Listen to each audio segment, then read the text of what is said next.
Good morning and welcome to day 3 of our SENT 2020 virtual seminar. What a exciting 3 days this have been. We have engaged in conversations with some thoughtful leaders around faith and social impact in regards to leading us into God's economy. And today, as we gather, thinking about doing the work, hearing from people who are living into the work of social entrepreneurship. SENT is a part of Incubate's Incubate initiative, which seeks to support, encourage, and equip social entrepreneurs in their work in the early stages of development. This is definitely our first time having a virtual SENT seminar, but we are excited about what this possibility of being able to connect with the larger audience does for us. We're not only able to connect with social entrepreneurs, but also laypersons, regional ministers, local church pastors, as we are together thinking faithfully about what it means as people of faith to employ our faith and to do the work of creating a social impact in our local communities. This is sacred work, and I want to invite my colleague Ashley to join me in a blessing of recognizing the holiness and sacredness of all of these conversations, all of these seminars.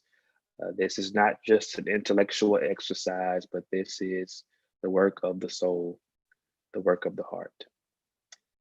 Hear these words. We have been standing, sitting on holy ground over the last 2 days. In this virtual seminar, we have been reminded of the truth in Micah that we are called to make justice happen, to love passionately as the holy loves, and to be the divine image in the world. And as Bishop Flunder encouraged us, we acknowledge that we are in an important moment. We are shifting from monument to a movement. To be a part of a movement requires fundraising, developing business plans, design work, communications, so much more. And we affirm these as holy and important work. And we, as people of faith, whether we're social entrepreneurs or regional ministers, whether we're lay people, whether we are local ministers, we recognize our call to employ our faith to create social impact, that we might manifest God's economy here on earth as it is in heaven. Amen. Amen. Well, as Darnell said, we are very excited to go into our third and final day of our virtual SENT seminar. And we hope that we gain a sense of what social enterprise might look like, practically speaking. And so today's sessions will be more practical. And our hope is that you might see examples of tangible expressions of what faith-rooted social enterprise looks like, what it looks like in real life, and how we get there beyond just the theory. And so to help us capture that, we're very grateful to have Reverend Mark Elson and Shannon Hopkins this morning. Reverend Elsdon lives and works at the intersection of money and meaning as a nonprofit executive director, as a pastor, a consultant, speaker, and author. And in addition to his role as director with RootedGood, Mark is also executive director at Pres House, where he led the transformation of a dormant nonprofit into a growing and vibrant multi-million-dollar organization. He is the vice president of the board of directors for Working Capital for Community Needs, a Madison-based impact investing fund that provides microfinance funding to the working poor in Latin America. He is an ordained minister in the PCUSA, and we are thrilled to have him join us along with Shannon Hopkins. And Shannon Hopkins is an extreme networker and social entrepreneur living in East London. Her passion for community and individual transformation has launched or influenced the formation of 15 campaigns, projects, and organizations, and trained over 200 social entrepreneurs. Shannon is excited to see how her decades of work and passion and learning will live and take new shape in the U.S. through RootedGood. I want to welcome both Shannon Hopkins and Reverend Mark Elson to share with us now. Thank you. It is really great to be here with you all, even in this Zoom world that we're all living in. We are going to share some thoughts today about faith-based, faith-rooted social enterprise, offering 5 key ingredients for effective and faithful faith-based social enterprise that we've derived from years of experience, mistakes, things that have worked, things that haven't, and things we've learned along the way. Shannon and I are both practitioners, so the material we'll be covering today is really action-oriented. It's on-the-ground oriented. This is not a theoretical description of faith-based social enterprise, but one that is rooted in practice. So as we get started, we do want to let you know a little bit more about who we are and how we came into this work. Shannon and I are co-founders and directors of RootedGood, along with a third colleague. RootedGood is a nonprofit that provides games, tools, training, and experiences for congregations and social entrepreneurs to help them make more good in the world. You can visit rootedgood.org for more information and access some of our resources there. Many of them are free. Our most recent tool we called What Now is a process tool for leadership teams in congregations to plan during the age of COVID. We developed that over the summer, and that's a free tool that can be downloaded on our website. It's been downloaded by more than 600 churches already and is helping people pivot and fulfill their mission even in the midst of the constraints that this virus has put on all of us. As was mentioned, in addition to my role at RootedGood, I'm a Presbyterian pastor and the executive director at Press House at the University of Wisconsin-Madison. And I've been at Press House for the past 16 years. I'm going to share a few slides here with you and just tell a little bit of this story because it talks about how I got into social enterprise and where some of these ideas come from. So Press House was founded in 1907, and for many decades, culminating in the early 1960s, was a very thriving campus ministry. But a variety of factors led to Press House declining in involvement. And by the time my wife and I, who serves as pastor with me, co-pastor with me, when we arrived in 2004, Press House was dormant. We found this beautiful building that was in dire need of updating. The roof was leaking. I was routinely fixing the toilet with paper clips. And my first week on the job was spent putting together a desk that I bought from a kit at Office Depot. That's actually the desk I'm sitting at right now. And there were no students involved, actually, not a single one. In fact, when the first student walked in to the building, wandered in asking what happened at Press House, I had to answer honestly, nothing. Nothing happens here at all, but we would love for you to come join us and help us to start something new. And so the rebirth began.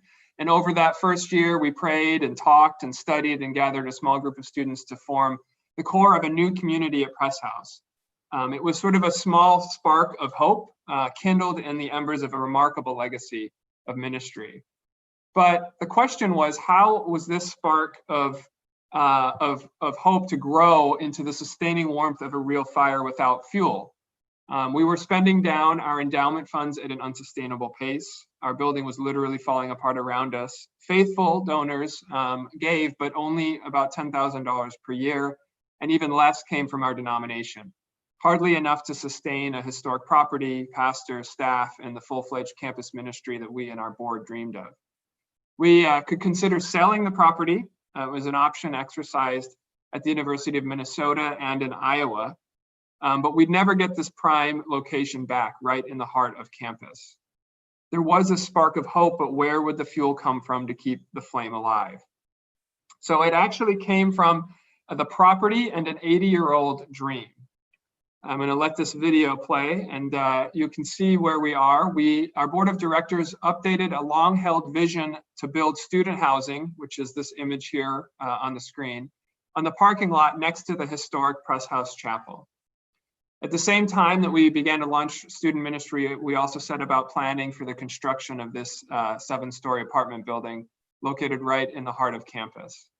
The board took a huge risk and went with big dreams. We borrowed $17 million for the construction of this new facility and complete a full renovation of the historic chapel building. This brief description obviously vastly oversimplifies what actually happened, but after 2 years of planning and a year of construction, we opened the Press House Apartments for 250 residents in the summer of 2007. There were many, many difficult and trying times along the way. That's a subject for another webinar, but you can trust me on that. However, launching this social enterprise has transformed our organization. We now serve more than 750 students and young adults each year through Sunday worship, large campus events, small groups, intentional communities in our apartment building. One example is our Next Step program for residents in addiction recovery that has helped heroin addicts stay in school and rebuild their lives. Other communities we have are themed around vocational discernment, wellness, volunteer service, and so on. Demand is quite high for these intentional living programs, and we're continually raising more money to fund more scholarships. We've been working on measuring the real impact of our ministry, something that Shannon and I are going to talk a little bit more about in a few minutes. And we've discovered some powerful outcomes. I'll share just a few. Our recovery housing program has saved Wisconsin an estimated $500,000 in relapse-related costs. Residents in the Press House Apartments typically triple the number of people they know in our building from fall to spring, a vastly different outcome than standard student apartment buildings.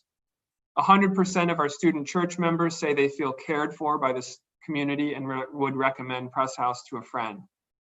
On a campus where only 10% of the student body is non-white, between 25 and 45% of attendees on any given Sunday are students of color. And the fastest growing population of participants in our student church are queer and transgender students who are finding true welcome and space to worship God, many times for the first time in their life. More than 90% of church participants experience opportunities to interact with people different from them, a core value of our organization. And the vast majority report learning and trying something new in their spiritual life each year through our programs. We've recently launched 2 new ventures that both contain elements of social enterprise in their approach. One is called GatherX, an experimental community serving young professionals aged 23 to 29 in downtown Madison. The other is called Candid, a wellness program for students on campus. So we found that fuel needed to grow the spark into a real flame, literally in our backyard, in our parking lot. Since gaining a solid financial footing through this social enterprise, fundraising has also taken off with more than $5 million raised in the past few years. And because our overhead is covered by rental revenue, 100% of every donated dollar directly supports students. Our budget has grown 1,500% from about $150,000 a year to $2.4 million today. So I could fill shelf upon shelf with all the examples of the mistakes that we've made and the things that we've learned over the years.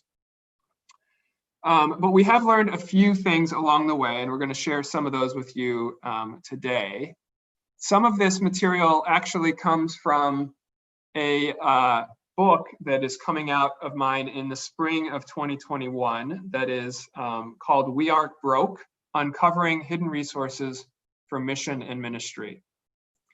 And we're going to unpack some of what we've learned, I've learned, and then Shannon as well, in the role that social enterprise, property, and investment assets can play in fulfilling the mission of the church. So today's 5 ingredients are drawn in part from that. So I'm joined today by Shannon Hopkins, who is not only a partner at RootedGood and also a good friend. but also a highly respected expert on faith-based social enterprise. She brings years of experience launching, adapting, measuring, and learning from faith-based social enterprise and church work. So I'm going to let Shannon take it a little bit from here. Thanks, Mark. The story of Press House never ceases to inspire me. It's such a privilege to work with you, and so much good work that's happened there in Madison. So I'm originally from Texas, but I'm calling in today from London.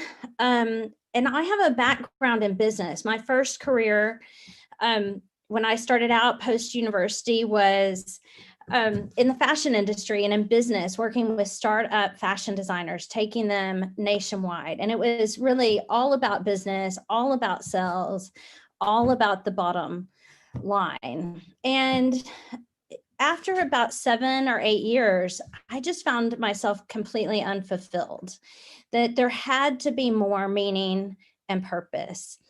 And that took me on a trajectory of exploring faith. And I ended up as a church planter in Texas. And because I know there are some Texans on this call in Kerrville, Texas, of all places. And then I ended up doing denominational work and nonprofit work. So all faith-based nonprofit work. And there was all of this doing good. Let's really think about the impact that we're having.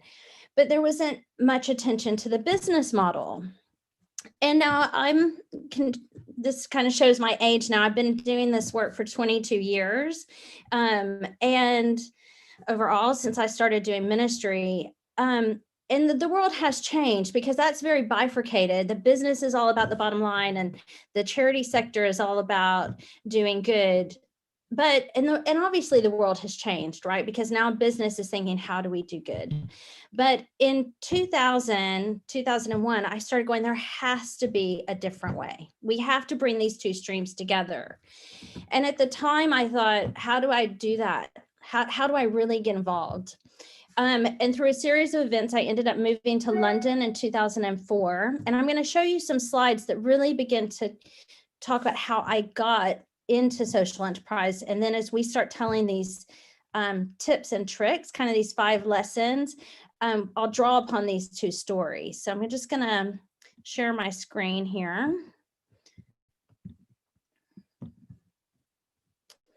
And let's see. And I'll turn myself back on so you can also see me. So in 2004, I worked with a group to start a campaign to address the demand side of human trafficking. And we launched from Parliament in 2007 on the 200th anniversary of William Wilberforce abolishing slavery in the UK. And we did this campaign, The Truth Isn't Sexy, again, totally focused on addressing demand. Really, how do you stop demand? It was a campaign. It wasn't an enterprise, but we had 6,000 young adults involved in this campaign. 4 out of 10 men that saw the campaign in pubs and clubs, it changed their opinion of paid sexual services. We had 80 calls to the hotline on the front from men reporting suspect brothels that led to women being rescued and brothels being shut down and traffickers being taken to court. We changed legislation in the UK, the laws around prostitution and solicitation. And we really changed the conversation in the media. So for a year before the campaign, everyone that talked about trafficking as an emerging issue would talk about legalization. And what we knew is that if you followed legalization, all crime against women increases. But if you pursue demand, we could see a reduction. So we were modeling that based on Germany and Sweden. So we changed. So for a year before our campaign, every time you talked about trafficking in the media, they talked about legalization. And from the day our campaign launched for the next several years, every time you talked about trafficking in the media, people would talk about demand. But this was the first project I couldn't raise money for. So we did this campaign for £5,000 and hundreds of thousands of volunteer hours. And we won awards. We won awards from Creative Review. I won an award from the UN. I mean, it was incredibly impactful. And the day that we launched from Parliament with cross-parliamentary support, which is the equivalent in the UK of getting Democrats and Republicans to endorse something on the same day at the same time, we had them all together, the Liberal Democrats and the Tories and Labour coming behind us as a campaign. And we had this amazing event at the House, at Parliament in the House of Commons. And I came home and I personally had raised my personal support. I had churches and denominations that were funding my ministry.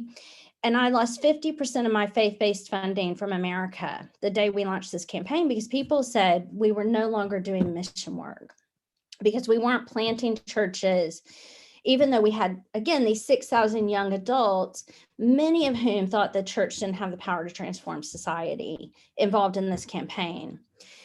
And that was a moment for me. That was just, I was like, there has to be another way. So much of our good mission work has unsustainable models. And that took me into exploring social enterprise. So one of the things that, oh, how's that? Oh, there we go. I started hearing a little bit about social enterprise in the UK. Its traditions go back to the Quakers and kind of the Victorian era entrepreneurs. And we started a jewelry company with women that were rescued called Sweet Notions, where we took discarded jewelry and we worked with artists to then work with women that have been rescued to create jewelry. So this is a piece of jewelry that's all made from discarded items, or these lampshades, those were made out of scarves that were donated. And then a high-end artist came up with this design and worked with the women to make them. And then we did these pop-up shops.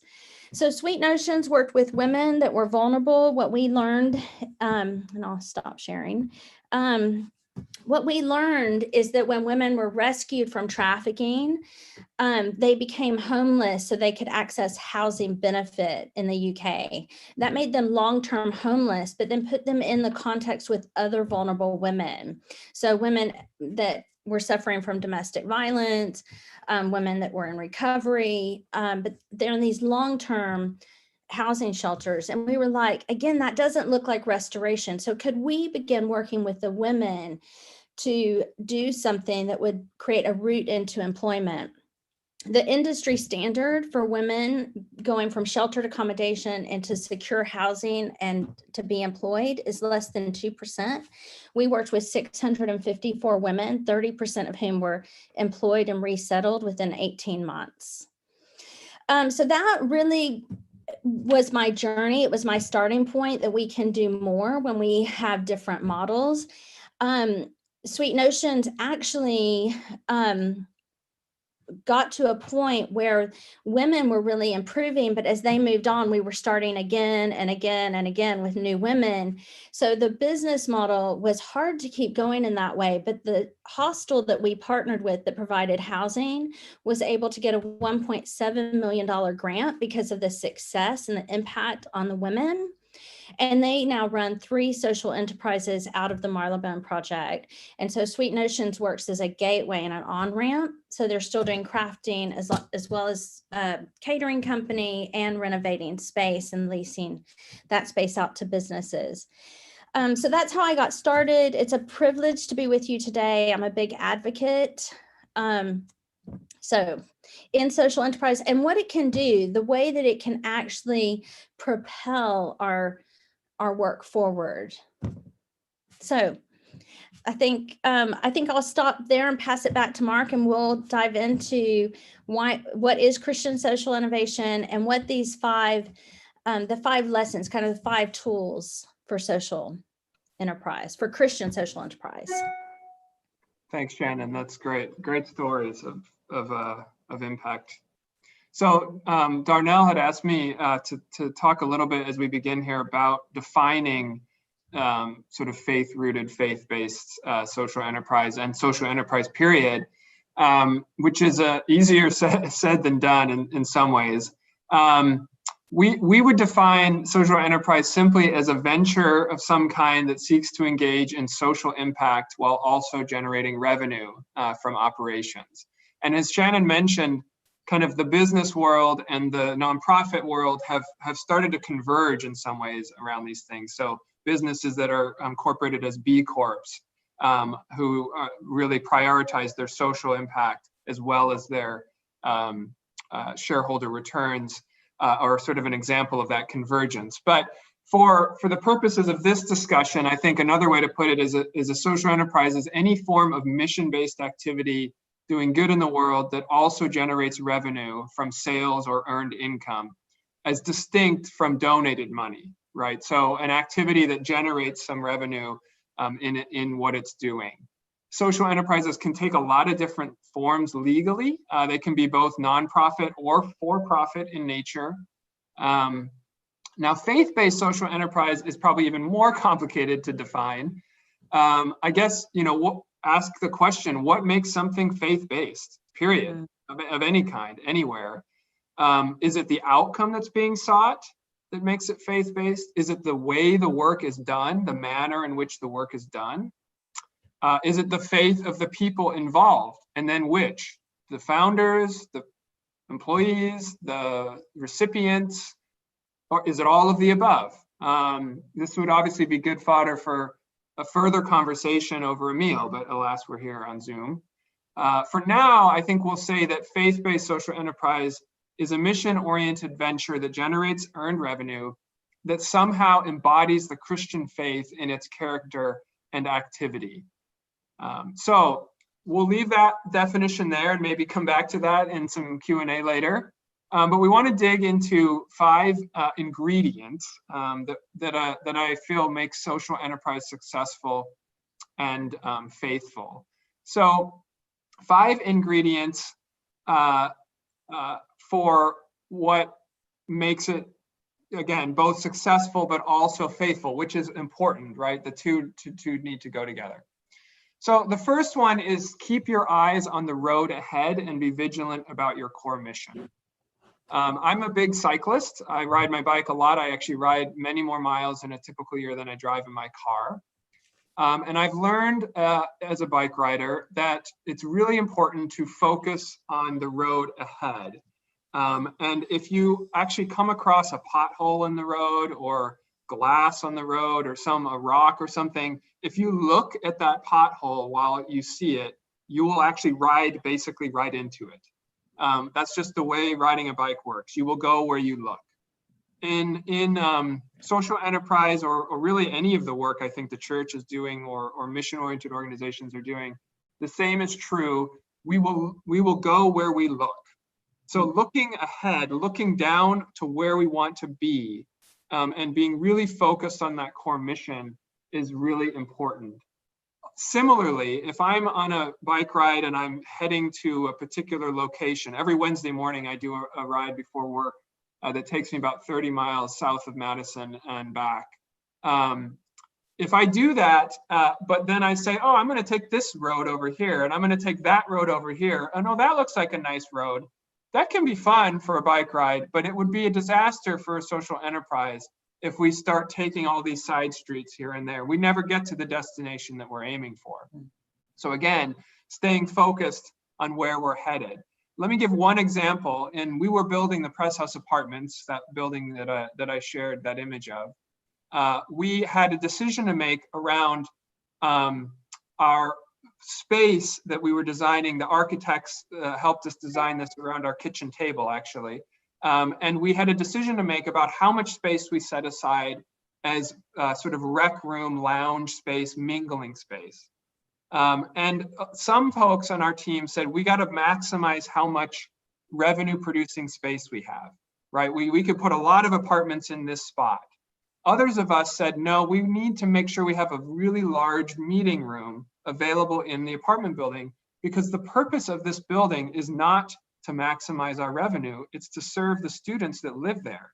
And if there's nowhere for them to gather, nowhere for them to hold events, nowhere for us to hold events, then we're not going to be able to fulfill that mission. So we had to really not get sidetracked by, oh, here's an extra X number of dollars we could generate.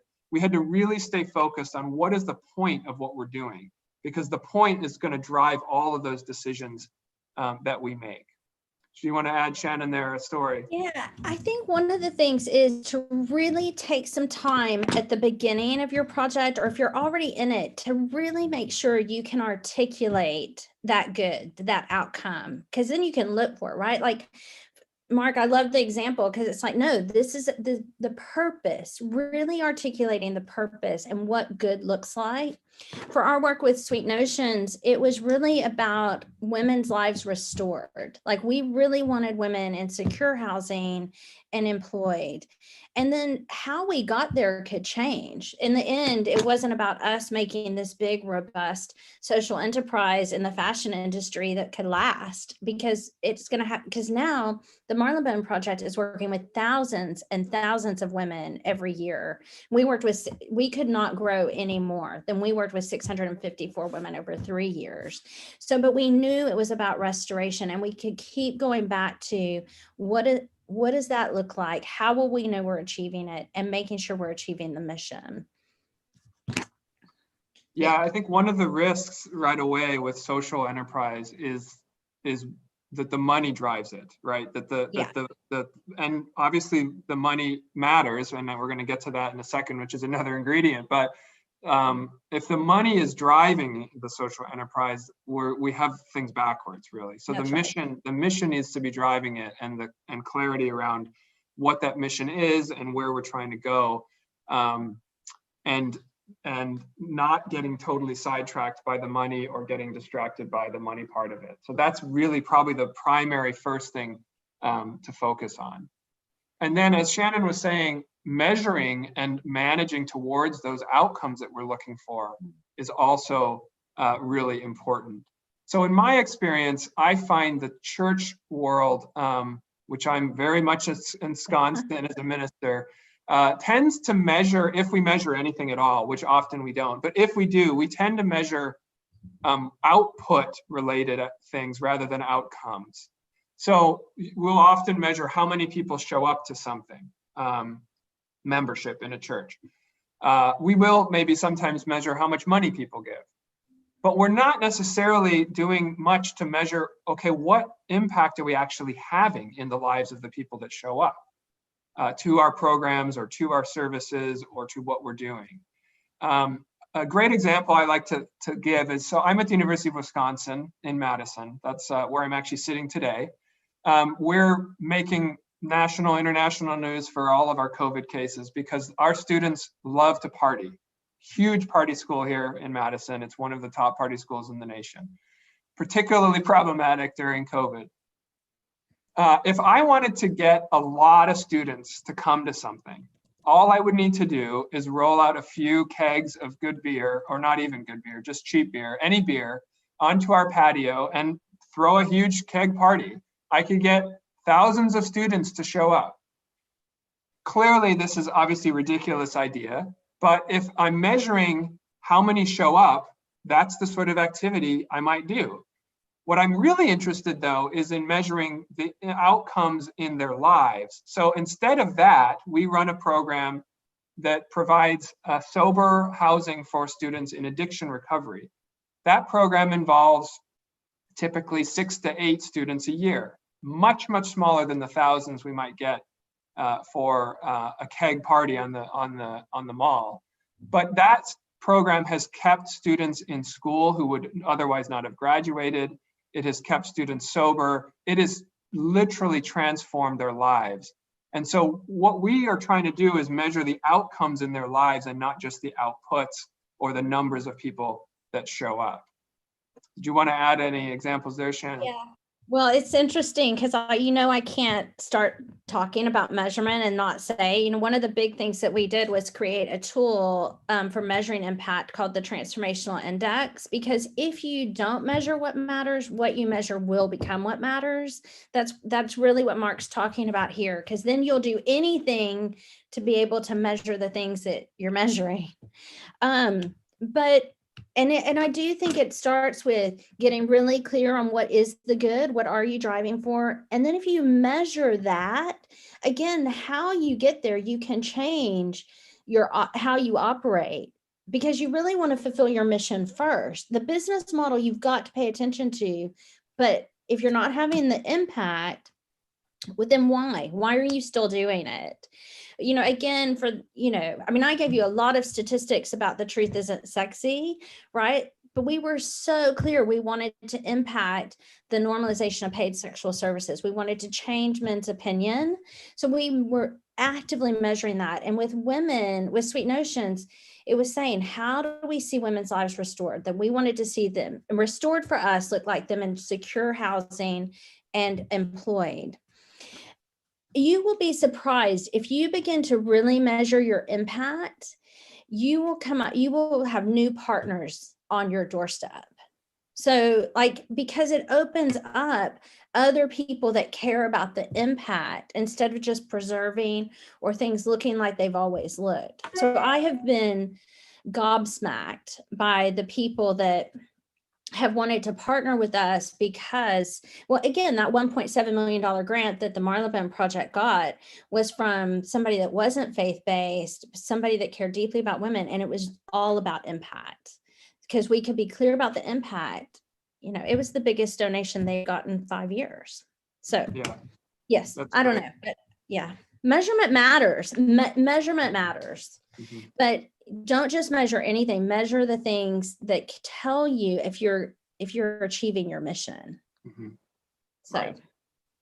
I think also worth noting, you know, stories and impact stories are a form of measurement. It doesn't always have to be statistics or numbers. I mean, some measurement of that is helpful, but yeah, telling stories about what transformation is going on in people's lives, that's legitimate measurement and descriptive measurement as well.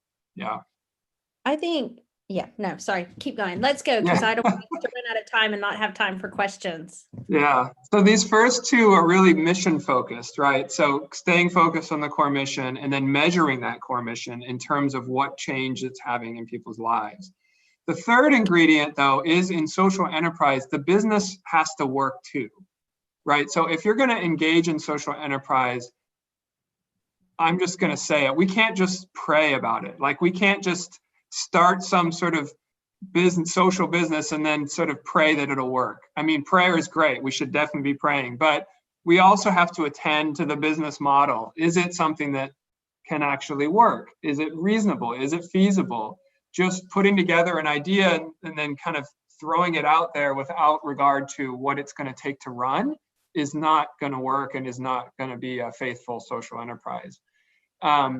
And that means everything from big stuff, sort of, you know, big business sort of model projections. Is it financially feasible, to smaller things like, do you have a functional website? Are you invested in IT for your staff team enough that they can actually access what they need to? Are you producing annual reports and good quality newsletters and investing in the things that make it appear that it's working? Because that's important. If people are going to give to it and are going to purchase things, it's got to be high quality.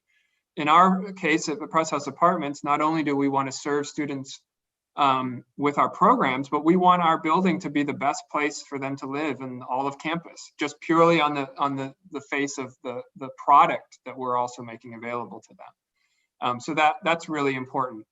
Another cycling analogy, sorry if I'm doing too many of these, but so again, I work on campus, I work with students. Students often leave their bikes out in the inclement weather, sometimes all winter long here in Madison, and end up with like super rusty chains and flat tires and bikes that are just not functional. And then they complain to me that it's so hard to ride around campus, and they think, well, how is it that you ride miles and miles on the weekend or in the mornings or whenever I do my rides?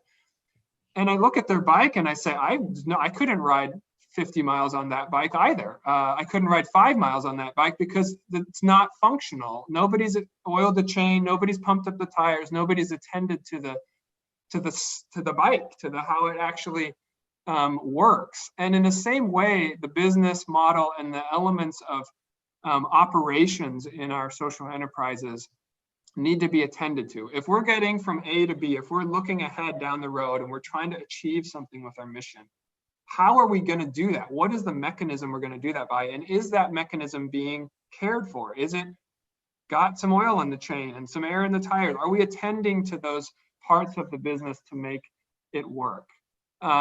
Because that's vital for the to actually get anywhere. I sometimes think of it also as a skeleton, right? The skeleton beneath which we can layer the flesh of our mission and ministry and programs upon. That skeleton underneath has to be strong. I just want to jump in and say, if you are listening to this and thinking, but I'm not a finance guy or a finance guy, build someone, get someone on your team that really understands business models. That's a really, but because it's so important and it is critical to the mission, it really is like a hand in glove. So. Yeah. So focus on the core mission, measure for that mission in terms of outcomes, and then attend to the business model. Those are the first three. The fourth is actually bringing them together. So social enterprise works best when we align money and mission together. That is where it really works best. A friend of mine, Ted Levinson, is the founder of Beneficial Returns, an impact investing fund that leverages donor-advised fund money for social impact in developing countries. And he describes this as the defining feature of social enterprise. The more revenue they generate, the more good they do. It's not ancillary to their work, it is their work. Similarly, in our apartment community, if we serve our students well, we are fulfilling our mission and they will pay to live there. So as we rise in terms of our mission impact, we also bring up our revenue and our financial sustainability and strength. They come up and rise up together. I'm going to share an image here, and then Shannon's going to unpack this a little bit for us. Let me get this sharing. As Mark pulls that up, we at RootedGood make a lot of tools and resources and games to try to help people learn new skills and to kind of wrap around some of the nuances. And so this is a framework we've been working on, the working title is the Money and Mission Map. So it is about the alignment of money and mission. And you will see that on the top, we talk about things that cost money, things that break even, or things that generate money. They're the same at the bottom, but then you also have your impact. This does positive impact in the world, neutral impact or negative impact. And obviously, the ideal for a social enterprise, and people will say, we want everything to be here. It's generating money and does positive impact. The reality of getting everything working in quadrant 3 is, oh yeah, I'm like moving my cursor and realizing that's not working. Sorry.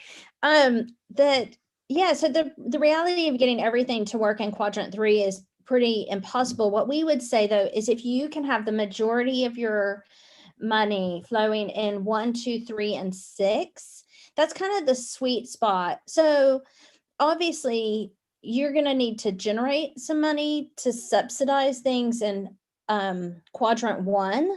So in Mark's work at Press House, they do a student worship service that doesn't generate any money. It actually costs money, but it's super important and has a positive impact. So they want to keep it going. But the student housing is in quadrant 3. It generates money and achieves the impact they're seeking. Now, a lot of people will say they're in quadrant 7 or 9, right? Well, so if you've got stocks, if you're investing in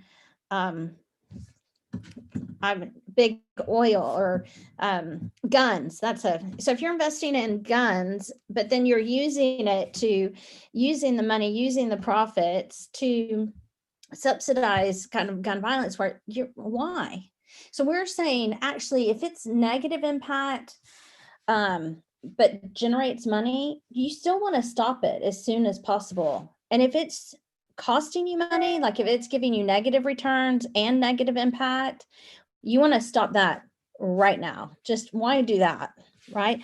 But if you really want to look and see where where are you having your impact and where is your resource model? And so if you can think about how would you map everything on here? Mark, do you have the example that has all the press house, or do you just have this one? I don't have that one here, no, No, sorry. that's fine. No, I'm just going to speak just quickly to this neutral, like maybe neutral on mission, but it generates money. Mhm. Often this might be, I know there's a church in Dallas that sells parking spaces on the days they're not using their space for parking. So they have it on Sunday, but Monday to Saturday, people pay to park there, or paid advertising on a building. So it's neutral in terms of its mission impact, but it tends to generate a lot of money to subsidize things in quadrant 1. So that's really where number 6 fits. So we think this is just a helpful way to think about how do we start to make sense of aligning our money, our resource model, where our money's coming from and where it's being generated, and our mission impact. So yeah, here at Press House, our apartment does fall in 3, where we generate revenue and we have our mission impact. As Shannon said, our worship community doesn't, it's all students. So it costs a lot of money, but it's very positive mission impact. So in part, we subsidize it by having a cell phone tower rental on the roof of our building, which generates enough revenue to fund our music director, for example, over here. So this map is a helpful way of kind of framing where things fall. And these things, as Shannon said, if there's things down here that aren't making any money and are not helping your mission, why are we doing them? Something to think about. Focus on core mission, measure the outcomes we're looking for, attend to the business model. If we can, align that money and mission and at least understand where things fall. And then the 5th one is take some risks. So this is an area that I think my experience in the church has been that we often don't take enough risks. And I can't, for the life of me, in some ways, understand why that is. I at least worship and follow a God who is very big, a God that is bigger than all of our denominations and our churches and our structures, and really is a God that is free and giving to us with love, and so I feel like we're in a position where taking risks is a part of what we should be doing. And so we can't do anything at all if we don't start and try. And so I'm going to come back to one final cycling analogy. If you've started riding a bike when you're a child, you realize that you can't actually go anywhere on the bike until you move, right? It's impossible to balance on a bike that's not going anywhere. And in fact, the slower you ride, the harder it is to keep a bike upright. You have to just start pedaling. You're gonna for sure fall off if you're just sort of sitting there and holding back. At a certain point, you have to go all in and just move forward on the bike. And I think in some ways that's the case for us with a lot of what we're trying to do in social enterprise in the church. We have to do it. We have to go for it. We have to make an investment. You never hear of a startup business in Silicon Valley starting with a $5,000 grant or something like that and expecting that to be successful. That's not going to work. I have a good friend who started a prayer app out of Silicon Valley, and they started with a $400,000 investment, which was quite modest for that type of business. But it takes an investment. At Press House, when we began building our building, we had to spend about $500,000 of capital to get started. And then we borrowed 17 million, which of course is a significant amount. Not all social enterprises need that. That was a particular type of thing with a property associated with it. But risk has to be taken somewhere along the way, whether it's financial risk or even programmatic risk. Is this going to work? Is it not? I don't know. There's a lot of things we've tried that haven't worked, but if we never try them, we're never going to find out whether they work or not. And so I guess just encourage the freedom to give things a try, to take some risk, to realize that there will be failures, and to go for it. No, absolutely. And if you do fail, you'll learn more from that failure. You know, Kenda Dean at Princeton has this saying that 90% of first-time entrepreneurs fail, 80% of second-time entrepreneurs succeed, but only 70% of first-time entrepreneurs try again. And so, you know, yeah, take some risks, but if you fail, what did you learn from it, and how does it shape your second chance? So I'm aware that I don't want to add another story because we only have about 10 minutes left. So I just thought maybe we'd go to Q&A. What do you think, Mark? You can add the story if you want to. Yeah. No, it's fine. I think let's go. Let's go to Q&A. All right, let's go to Q&A. So I have a question captured early on. Get there real quick. So this question comes from Richmond. It says, has your denomination, I'm assuming maybe talking to you, Mark, increased its funding to your work? If so, praise God. If not, what implications might that suggest for our notion of church through institutional connection and more broadly, societal trust for those institutions in the era when mistrust, suspicion, and disdain appear to be the predominant discourse of our era? Does that question come through clear for you? Yes, I mean, yeah. Oh, I heard it. Yeah, that's a big one, right? That's a big one. So the first half of that, no, denominational support did not increase in our case, at least not in the traditional sense. We still don't receive any like annual funding from our denomination. We do receive some from local churches that are nearby, but not from the denominational structure. However, a few years into our project, we did receive an impact investment from our denomination. So the Synod of Lakes and Prairies, which is a regional body of about, I think, 8 states, took a big portion, about a quarter of their endowment funds out of stock and bond investments and invested it at Press House. And so they put that money in at Press House. We use it as part of our capital structure for our debt. And then we pay a return to the Synod on that money, which they then use for their program. It's been a fantastic approach for us, and something actually I talk quite a bit about in my upcoming book. So in a sense, yes, they did increase, and it was a result of seeing mostly the mission impact. They obviously wanted financial information, but it really was the mission impact. And as Shannon had said, it was showing what we were able to measure and demonstrating it that led to them making that commitment. Now, the other half of that question, what does that say about our denominational structures? I think it depends a great deal on the denomination, right? I suppose for us as an organization, we feel as though we are rooted in our tradition, but as a sort of structurally as an entity, we really are kind of on our own.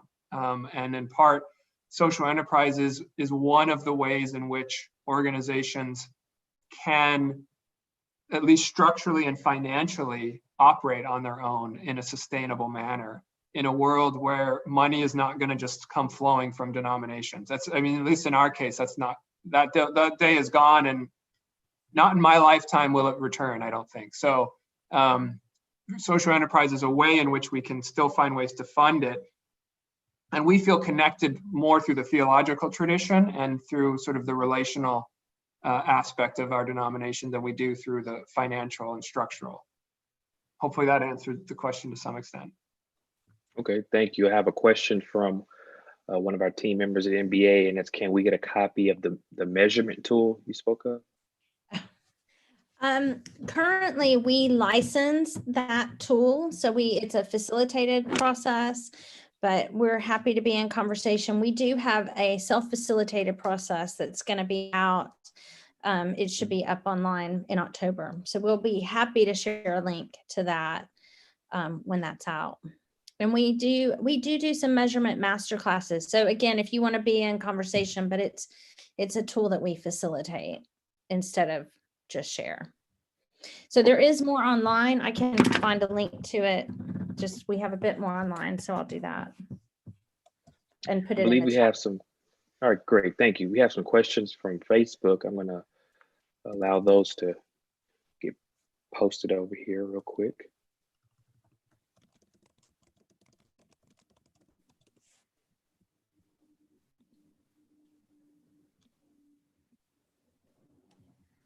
While that question is, while questions are being transferred from Facebook, Ashley, another MBA staff person, asked, I'm curious how people can step into the imaginative space of utilizing less obvious assets, i.e. cell towers, parking spots, etc. I think sometimes people just don't think of those those options as assets to utilize.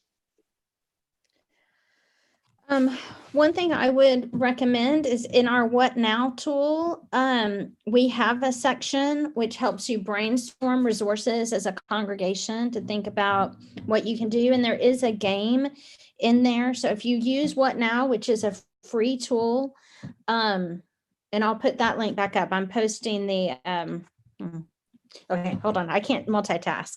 Yeah, if you use What Now, that's a free tool. It works you through discovering your resources, but also naming your constraints and ideating based on the needs in your community. So I think that's a really helpful place to start. We do have other tools. I mean, I'm a big believer in, Sweet Notions is like, what could we get access to in terms of resources? As a woman, I knew everybody that had extra jewelry that they didn't wear, things they got given as gifts, single earrings, because they always go missing, but even guys that had belts and ties, so that we could collect and then we could do something with that. So how do we leverage what we have? So sometimes our ideas for social enterprise shape the resources that we need, but sometimes seeing the resources we have access to help us come up with a creative idea. And so, oh yeah, and Mark's just put the link in for What Now. So again, that has a tool to help you think about resources. Thank you all. We do actually also have a game that you can play that helps build imagination. It's called Mission Possible. We're actually running that game for another conference in about an hour this afternoon. And that's a game that's both a physical game as well as now we've developed an online game that can be played over Zoom that helps you think imaginatively about solving big problems. And a big part of it is looking at resources and trying to think about them differently. Like even things like we have, a commercial kitchen that's underused in our building, or we have 100 glass jars.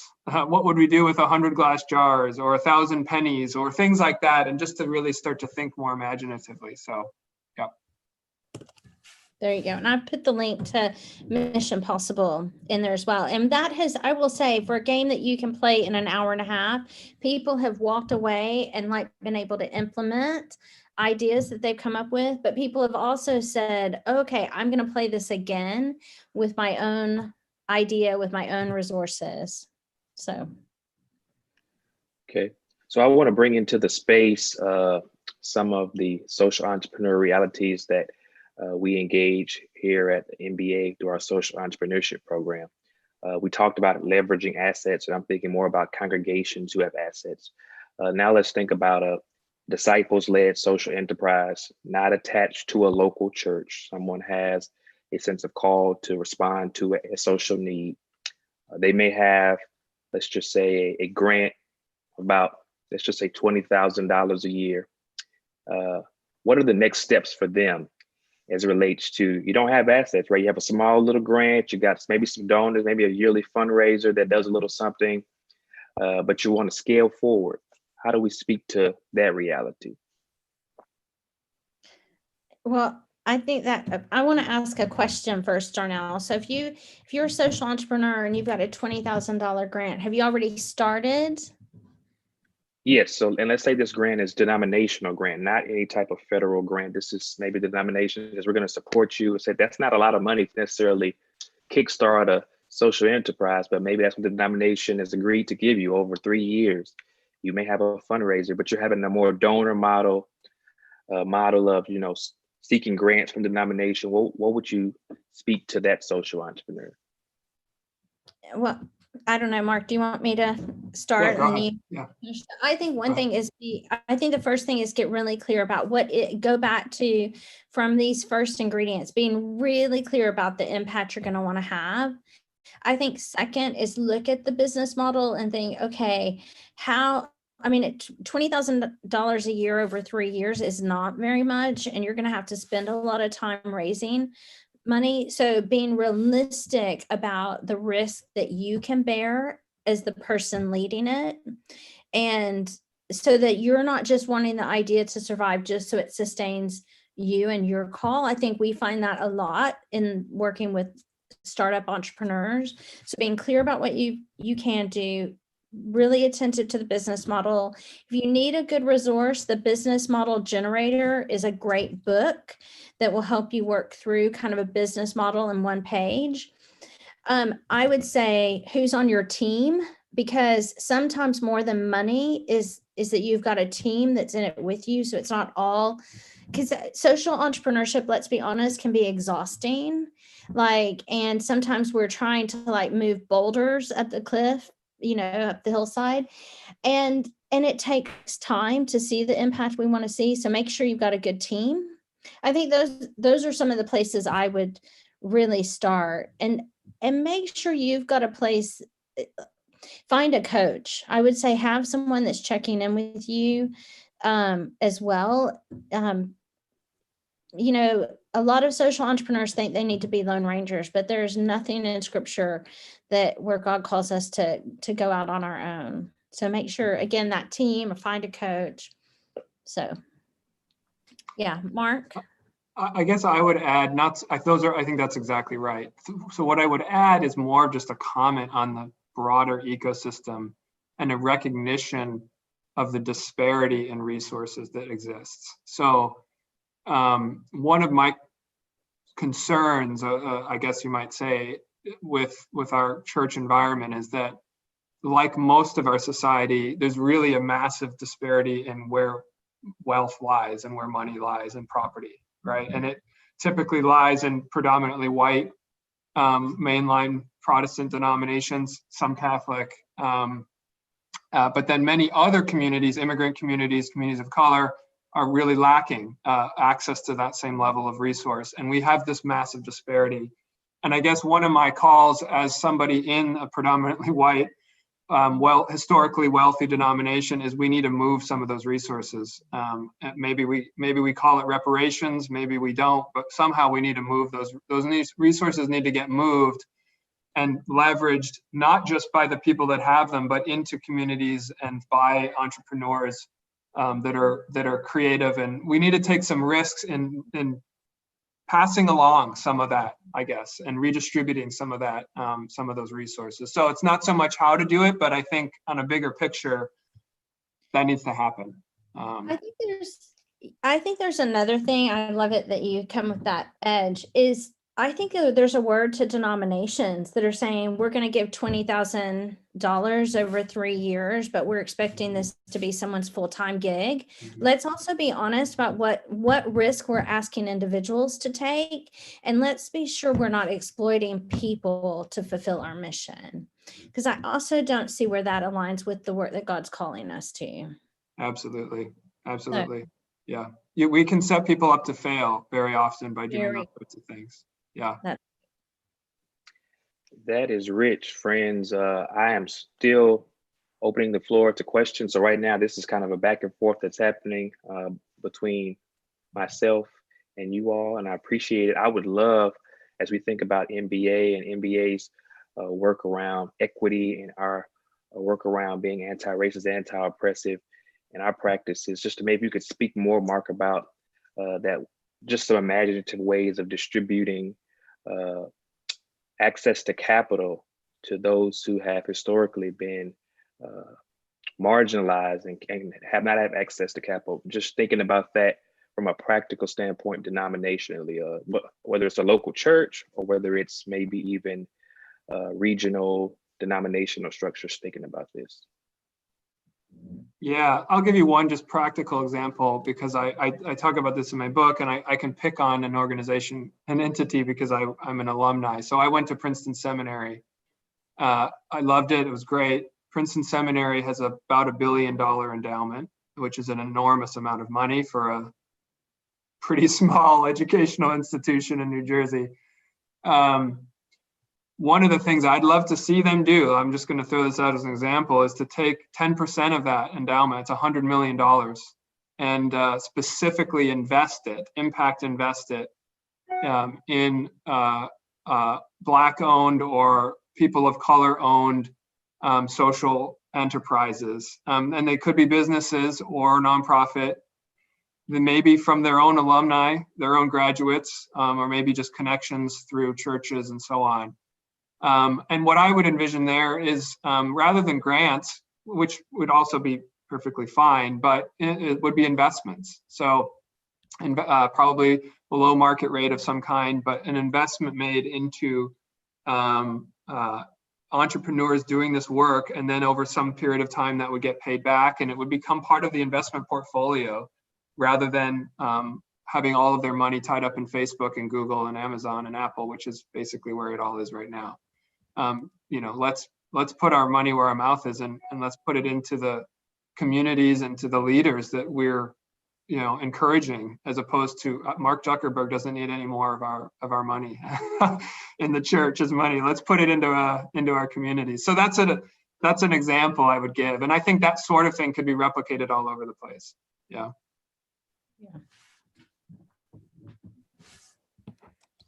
Thank you for that. I'm wondering if there are any other questions that we want to ask of our social entrepreneurs who are doing the work. As we think about all of what you said, I'm wondering what are some of your greatest lessons learned in doing this work through failure, right? Because I think we don't know how to theologize failure very well. We have a theology that only wants to see the beauty of success. And I'm wondering if we could just kind of talk about those moments where, hey, it just didn't work out that way, and how you dealt with that. Because that's important for entrepreneurs to know that this is a part of the process, and that we can speak openly and honestly about when things don't go the way we anticipated them to go.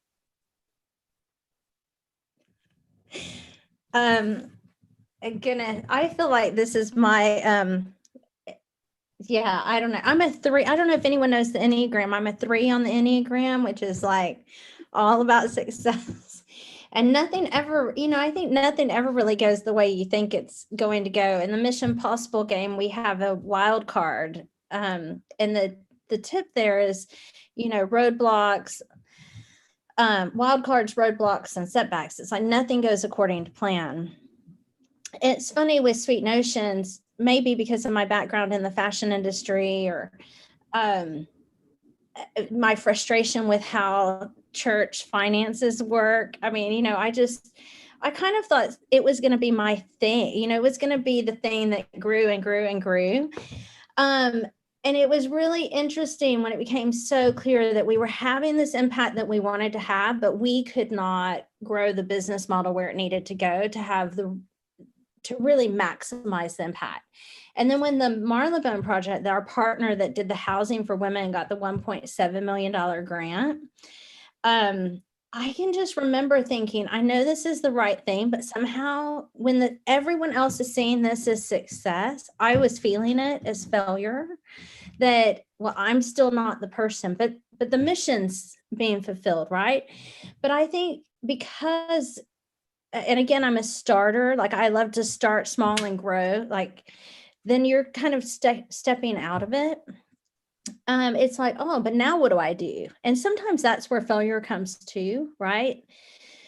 And so I think one of the things that I've learned is how to play to my strengths, right? Like to be at the front end, how to celebrate when the baton gets passed a little bit. I don't know if that makes sense, but and I had a board member say to me years ago, if we're not failing enough, we're not taking enough risk, we're never going to be innovating.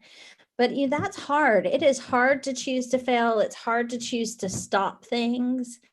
Anyway, I don't know. I feel like I'm rambling, but failure's not easy, but yeah, and this work is hard, so you will fail. I mean, a lot of the work I've done over the last 15 years aren't things that are, I'm not like, we haven't been going for 20 years. We don't have everything. Some of them have been great experiments, and there's real value in that too.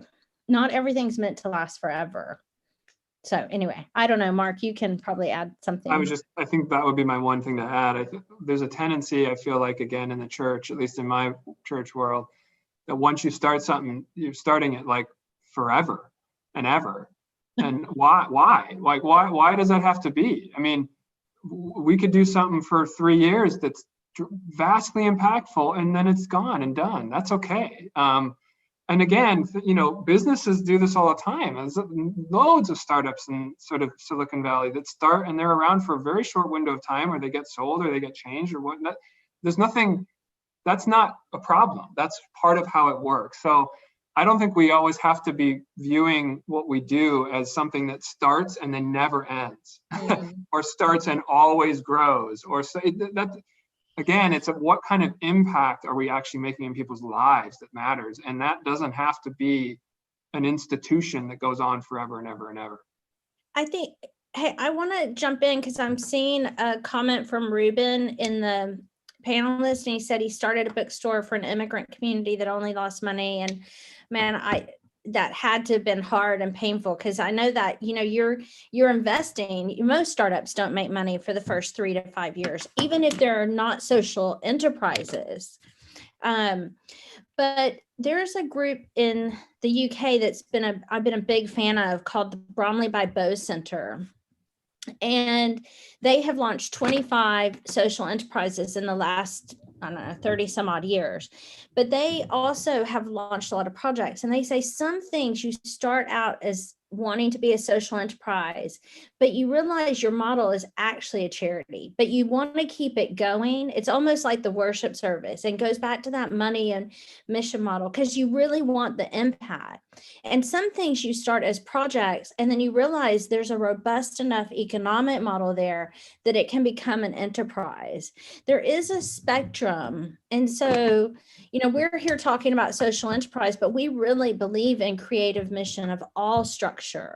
So finding the right business model for your role, for your project, it might not be an enterprise, but there might be value, and you might be able to find the right team to invest in that. So there's also a question here. Do we have a moment for this question about there was a question, what is the role of listening to people of color? That's a great question. I think it sort of depends where you mean, but certainly that needs to be happening. There's no question. There's no doubt about that. I think, a couple of responses. One, in doing work in communities, we need to be listening to the people in the communities. I mean, one of the failings also of the church, and can be of a risk of social enterprise, is to produce something that nobody actually wants, or to produce something that we think is going to be helpful, but is not actually what people want. The other thing that I think is really important with regard to especially development type work, property development type work, is ownership. Who owns what's being done, and where does the wealth from that ownership accrue? So there's a way in which even doing social enterprise, especially into communities that typically have not shared in ownership, can be exploitative, and that the person coming in from outside can kind of accrue all the benefit of it while they're renting to somebody or they're whatnot, but is actually ownership actually happening. We have a friend, Shannon and I, who's looking at doing tiny home construction on church property in the Chicago area. And for her, the key model is to find a way that the people who have those homes end up owning them, not just renting them. And that the wealth that's sort of created by the whole social enterprise ends up accruing into the community and not flowing out somewhere else. So that's one of my responses to that question. But ultimately, it's got to be listening to people and the things that matter to them in all of our communities. That's the first step. And the outcomes that we're looking for have to be outcomes that matter to the people that we're listening to. Yeah, absolutely. I want to thank Mark and Shannon for such a great presentation and a wonderful conversation around some very thoughtful questions. I leave with the lingering reminder that Mark just shared around it doesn't have to last forever. I think that that is a model that we are accustomed to. We want things to last forever, and maybe that's part of our own ego, but knowing that it's perhaps a call that may be for a season, but it's about the impact, and it's about knowing when it's time to let something go, and it served its time. So I really appreciate that, and I'm sure our listeners on this live were appreciative of this conversation, and we want to offer blessings on you as you continue to do this important work that you do in your context. And thank you for being a tangible expression of the work of social enterprise, both success, failures, questions, growing edges, all of it put together is a great inspiration to those of us who are imagining new possibilities. So thanks again. I want to now turn things over to Ashley, who will close us out. Yes, thank you so much. So many really relevant and helpful resources. We're very grateful for those, grateful for the anecdotal sharing, and we just really appreciate your time and your wisdom that you shared. I'll take some of these links that Shannon and Mark provided for us, and I will place that in the Blackboard course, and it'll be underneath the discussion thread titled Opening Sessions. So you'll find those links there, as well as some of the content that they've already provided to us. And I just want to let everyone know that we've already uploaded Wednesday's and yesterday's video recordings of all of the presentations. So if you're wanting to watch and listen in on something that you missed in the last couple of days, we invite you to hop onto Blackboard, and you can access those in each of the discussion threads. If you have any questions or concerns getting into the midday presentations and webinars, I've provided Will, our very gracious and patient Zoom tech support. His contact information is there, so please reach out to him. We also want to draw your attention to the resource bank on MBA's website. You'll see there's a link to that in the chat function, and that provides insights and resources for social enterprises. So we just want you to take advantage of that. And if you've been thinking about it and mulling it over, but you still haven't taken the plunge to apply to be part of our 2020 Scent cohort, just do it. That link is provided there, and so we really want to encourage you and invite you to take that opportunity. There's some information in that link in the chat function, and it'll take you straight to the application. So we have 1 hour and 11 minutes before our next sessions. So we look forward to seeing you there in either of the two presentations that we have that are at 1:30 Central Time. But again, we are deeply grateful to Reverend Elsdon and to Shannon. Thank you for your time and your wisdom that you've shared with us. And thank you to everybody who has joined us this morning. Enjoy lunch. We will see you soon.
All right, friend. Enjoy your lunch. You too. All right, bye.